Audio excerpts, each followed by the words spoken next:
नमस्कार, कसं आहे तुम्ही? बघा मी कशाच्या शेतामध्ये आली, बघितलं का? हे याला म्हणतात मक्का. खूप लोकांना माहित नसतं मक्याचं शेत कसं असतं. हो का, ही मक्याचं आहे, ही मका आहे. मका आपण ह्याला म्हणतो भुट्टा, मुंबईला काय म्हणतो भुट्टा, आणि मराठीमध्ये म्हणतो ह्याला कणीस. कणीस म्हणजे मक्याचं कणीस असं बोलतो. आणि आपल्या मुंबईच्या काही लोकांना माहित नसतं की मक्याचं झाड कसं असतं. हो का, हे बुट्ट्याचं झाड असं असतं, असं असं येतं बुट्टा. हे बघा असं बुट्टा येतो, ह्याला काय म्हणतात?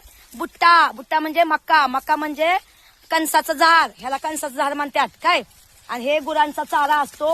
हे मकाचं भाकरी पण होते, आपण खाऊ बी शकतो. ह्याला नंतर ह्याला आहे ना, ह्याला चांगलं वाळवून, आता सध्या कवळं आहे, हे चांगलं कडक झाल्यानंतर ह्याला उन्हात टाकतात. उन्हात टाकल्यानंतर ह्याचा जो पाला बिला असतो ना, हे गुरांसाठी ठुत्यात.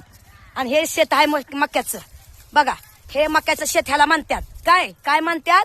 मक्याचं शेत. हा म्हणजे बुट्टा. बुट्टा म्हणजे कणीस, कणीस म्हणजे बुट्टा.